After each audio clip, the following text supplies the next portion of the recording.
Баршаңызға қайырлы күн достар, сіздермен бірге Фатима, менің каналыма қош келдіңіздер. Бүгін біз ПП етті пирог жасаймыз, яғни мясной пирог из лаваша.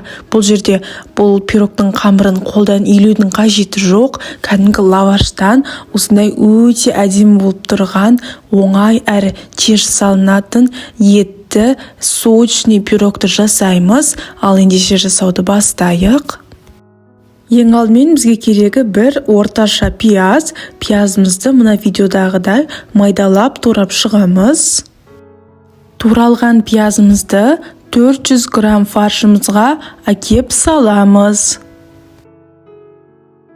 Ендігі кезекте көк шөптің кезегі. Мен бұл жерде укроп турадым. Сіздер өздеріңізге ұнайтын көк шөптеріңізді тураңыздар. Туралған укробымызды фаршымызға әкеп саламыз. Келесі кезекте бізге керегі 2 тіс сарымсақ. Осы сарымсағымызды майдалап турап шығамыз. Туралған сарымсағымызды фаршымызға әкеп қосамыз.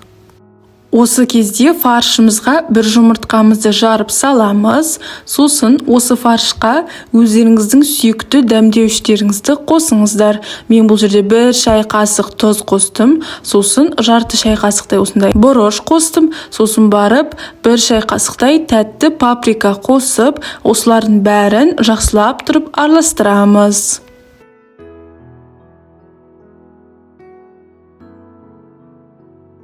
Мінекей біздің ПП пирогымыздың фаршы дайын болды.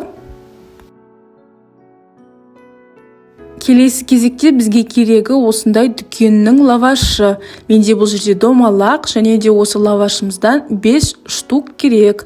Енді осы лавашымызға 2 ас қасық фаршымызды алып саламыз. Сосын мына видеодағыдай лавашымыздың бір шетіне ғана фаршымызды қасықтың көмегімен жаямыз да, сосын осы лавашымызды ораймыз.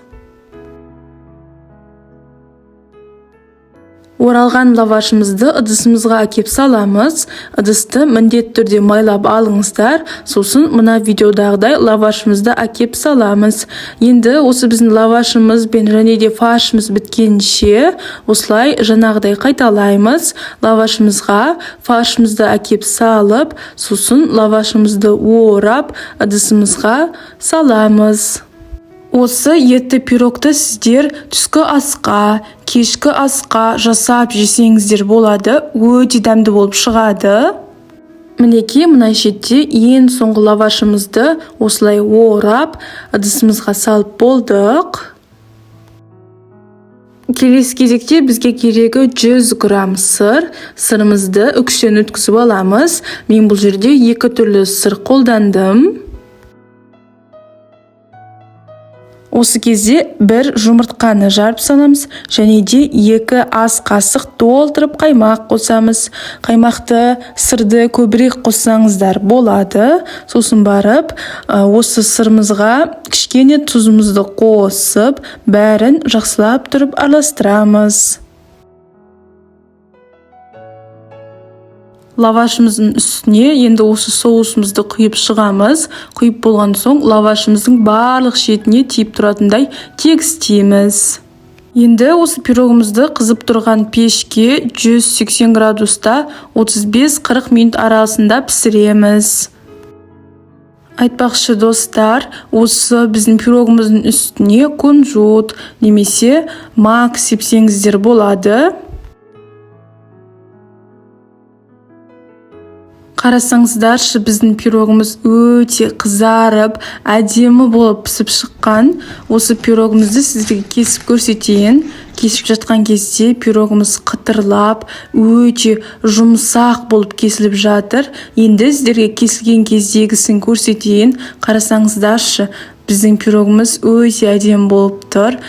Осындай оңай жасалынатын етті ПП пирогты сіздер түскі асқа немесе кешкі асқа жасап жесеңіздер болады. Жасалу жолы оңай, тез жасалынады. Және де қараңыздар, біздің етіміз сочный болып, өте әдемі болып шықты. Сіздер де міндетті түрде жасап көріңіздер. Сіздермен болған Фатима. Менің каналыма тіркеліп, лайк басып, комментария жазуды ұмытпаңыздар.